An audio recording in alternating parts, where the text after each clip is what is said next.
पालखीचं प्रस्थान झालं की घरोघरी आवर्जून केले जाणारे दोन पदार्थ, एक म्हणजे धपाटे आणि दुसरा म्हणजे कापण्या.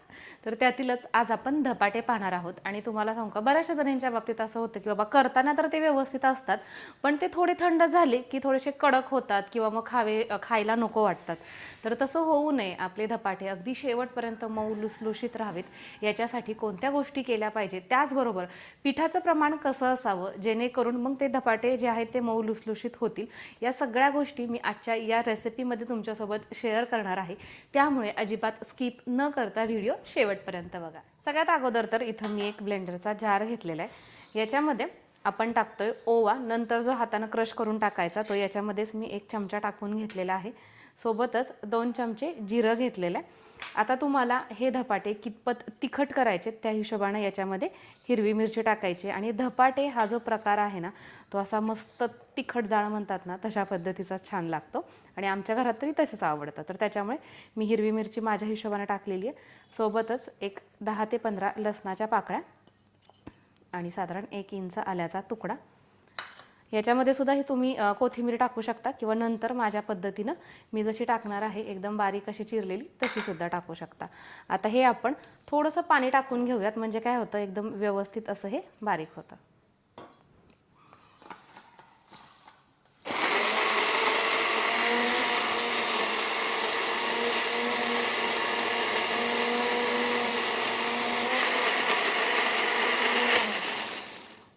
या धपाट्यामध्ये आहे ना आपण टाकणार आहोत हा भोपळा.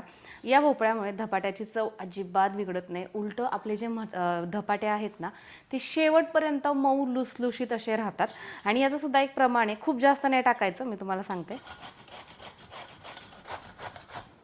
आता बघा इथं आपण हे एवढं भोपळा खिसून घेतलेला आहे. तर आपण जेवढा साधारण कांदा टाकतो की नाही त्याच हिशोबाने आपल्याला हा भोपळा घ्यायचा आहे. तर इथं कांदासुद्धा एकदम बारीक असा चिरून घेतलेला आहे आणि हाताने अशा पद्धतीनं तो मोकळा करायचा. कांदामुळे सुद्धा आपले जे धपाटे आहेत ना ते असे मऊ लुसलुशीत होतात. आज मी ज्या प्रमाणामध्ये हे धपाटे करणार आहेत ना ते प्रमाण म्हणजे आमच्या घरचं प्रमाण आहे. आम्हाला जेवढा लागतो एका वेळेसाठी नाश्ता तेवढ्या पद्धतीनं ही मी करते. पण तुम्ही ज्यावेळेस घेताना समजा 1 कप जर ज्वारीचं पीठ घेत असताल तर अर्धा कप गव्हाचं घ्यायचं आणि त्याच्या निम्म म्हणजे पाव कप बेसन पीठ घ्यायचं. अशा पद्धतीनं हे प्रमाण घेतलं जातं. तर इथं मी घेत आहे ज्वारीचं पीठ, हे चाळून घेतलेलं आहे, हे गव्हाचं पीठ आणि त्यानंतर इथं हे बेसन पीठ. आपण मगाशी जे वाटण तयार केलं ते टाकून घेऊया. हळद, कोथिंबीर, चवीनुसार मीठ. हे मिक्सरचं भांडं आपण विसळून घेतोय आणि याच्यामध्ये हे आपण टाकून घेऊयात. आता ज्यावेळेस आपण धपाट्याचं पीठ मळतो ना तर ते आपल्याला हलकं असं पातळच लागतं बरं का. ज्या पद्धतीनं आपण चपातीचं मळतो ते थोडंसं घट्ट असतं, त्याच्यापेक्षा आपल्याला हे थोडं पातळ मळायचं आहे, कारण की मग हे धपाटे असे पुढे पण सरकले पाहिजेत.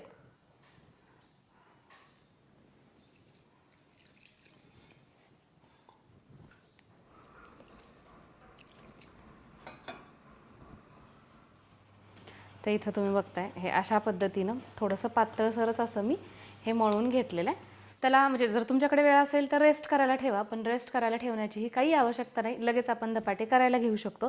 इथं अशा पद्धतीनं एक सुती कपडा तो मी व्यवस्थित ओला करून घेतलेला आहे, म्हणजे अर्थातच पिळून घेतलेला आहे. फुलपात्रामध्ये आपण पाणी घेतलेलं आहे, कारण की धपाटे करताना पाण्याचा हात आपल्याला लागतोच. आता लहान मोठं जेवढ्या साईजचं तुम्हाला धपाटं करायचं आहे त्या हिशोबानं आपण हा गोळा करून घेतोय. आणि याच्यामध्ये मी तीळ टाकलेले नाही आहेत आतमध्ये, कारण की मी वर्ण लावणार आहे, त्यामुळे इथे एका वेगळ्या वाटीमध्ये आपण तीळ देखील घेतलेत. धपाटं थापत असताना जरी आपण हा रुमाल ओला करून घेतला असला तरी देखील खाली अशा पद्धतीनं पाणी लावायचं आहे आणि नंतरच त्याच्यावरती आपल्याला हे धपाटं थापायला घ्यायचं आहे.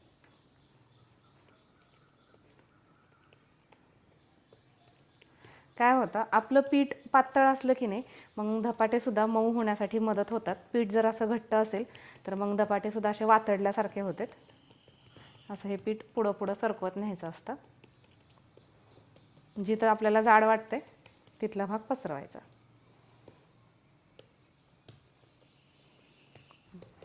आता याच्यावरती तीळ टाकून घेऊया. पूर्णपणे ऑप्शनल आहेत, पण आता नाही म्हटलं तरी थोडीफार गारठा पण जाणवतोय आणि हे दिसायलाही छान दिसतंय, तर त्याच्यामुळे आपण टाकू शकतो. असे होल करून घ्यायचे म्हणजे याच्यामध्ये आपल्याला तेल सोडता येतं. सगळ्यात शेवटी आपण इथं हे तेलाचा हात घेतलेला आहे आणि असं हे तेल लावून घ्यायचं आहे खालनं. तवा आपण गरम करण्यासाठी ठेवलेला होता, तेल सोडून घेऊ आणि अशा पद्धतीनं हा कपडा उचलायचा आणि याच्यावरती हे धपाटा आपल्याला सोडून घ्यायचं आहे. आपण जे होल केलते ना त्यामध्ये हे असं थोडं थोडं तेल सोडून घ्यायचं.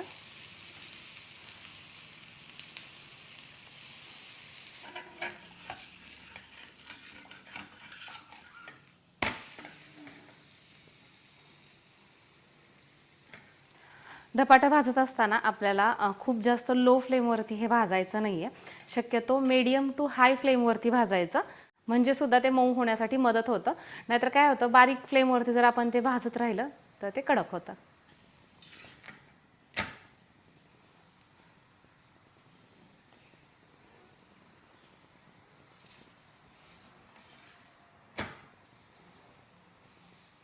धपाटं आपलं दोन्ही बाजूनं व्यवस्थित असं भाजलं गेलेलं आहे, काढून घ्यायचं.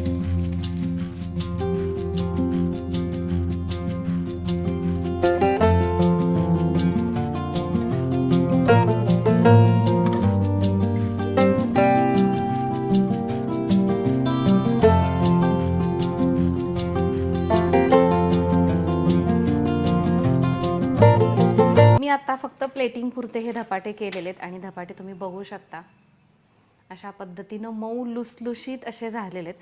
धपाटे शक्यतो अशा पद्धतीचे होत नाही, थोडेसे कडक वगैरे होतात बऱ्याचशा जणींचे. तर तुम्ही इथं बघू शकता अगदी संपेपर्यंत हे धपाटे असेच राहतात बरं का.